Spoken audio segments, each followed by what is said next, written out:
So I had so much fun making my last SketchUp animation video that I thought I would do another one. And this was an interesting challenge because what I'll be doing in this one is actually showing how this pivot table, which is shown in the stored position above the fridge, actually works. So in the last video, I showed a few things like uh, furniture movement and doors opening and closing, and also, the bench bed sliding and rotating, and we'll rotate that back up and we'll slide it back into position because everything we're doing with this one is about what you're using that table in the sitting position.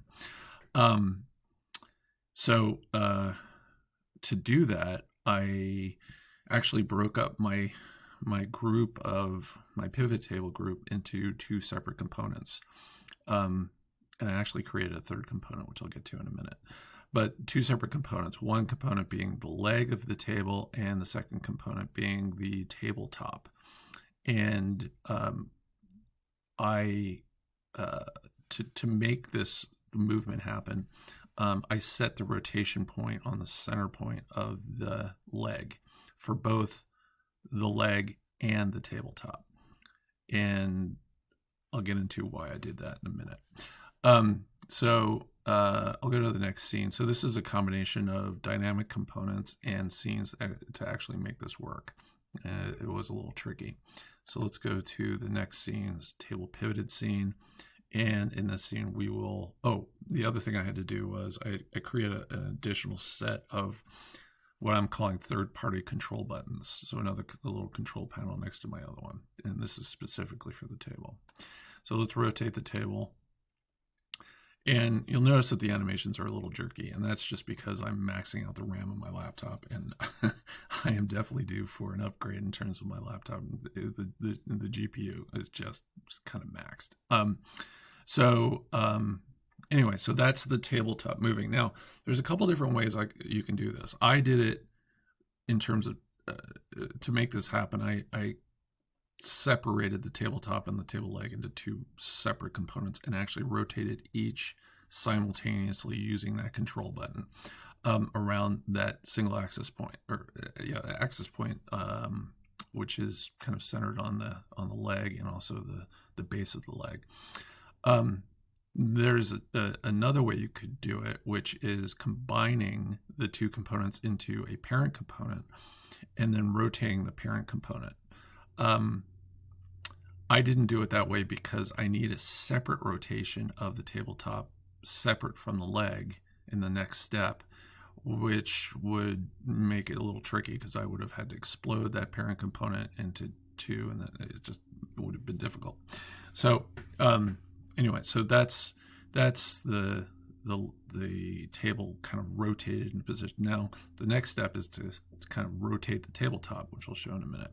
But first, let's just show a sort of a different view. Now this is sort of a typical scenes animation of kind of being able to kind of move the camera around in your model and actually look at things from a different perspective. So now we're looking at sort of the back of the bench bed. You can see that gap cushion kind of in its stored position in the back, and it's just loose. You can see the tabletop in its sort of optional stored position clipped into the back of the back of the bench. And yeah, it's just to kind of get the table out of the way when you don't need it. You can see the drawer, which has all the electrical equipment in it. We call it the power slide. There is a USB/AC outlet over here. Not quite sure about the AC part of it, but definitely USB, because we'll need that to kind of charge phones and things at night and other devices. The AC breaker box, the waterproof AC outlet, which is waterproof because we've got the outdoor shower here, but that's really meant for use by the induction cooktop, which can be optionally placed on top of the cover for the drawer when it's fully extended. The outdoor showers on the other side, the controls for that, and then the hot water heater and the controls for that are underneath at the base of the full height cabinet. Okay, so let's rotate back. And this is a slightly sort of elevated view of kind of the sitting area and the table. And let's rotate the table. So now I actually have the ability, using this control button, this third-party control button, to rotate that table back and forth. Now, to do this part of the animation, what I did was I created a copy of the tabletop component. I changed the name of it to something unique, and I changed the axis of rotation to the center point of that component, which is different from the original axis of rotation, which was centered on the table leg. Honestly, this is the only way I could think of to do this, and it's a bit of a hack. And I'm sure there are. I'm not a SketchUp expert. I'm sure there are experts out there who could probably come up with a more elegant way of doing this. But this is the only way I could think of doing it. I also created a different kind of perspective on looking at this, sort of more head on, and this kind of shows what the position of the table is relative to the bench, and this is really meant for sort of working and eating at that bench. And anyway, so that's kind of how that works. And again, it's a somewhat complicated little project in order to make that table move and actually have not only the whole of the tabletop and the leg rotate, but then also the tabletop rotates separately from the leg. Little tricky. And if anyone has any comments about how to do this in a more elegant way, I'd love to see them. So love to figure out how to do this in a more elegant way. But I'm really enjoying using SketchUp and learning new things about it. It's a very powerful tool and a great design tool, and I've really just thought, specifically for van conversion design and building, it's just extraordinary.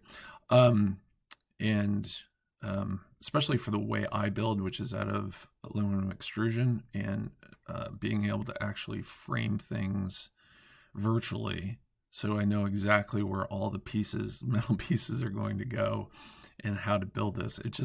I have a very clear idea of how to make this build happen. And it's just, now it's just kind of a matter of actually, getting the van and doing it. So hope you enjoyed it.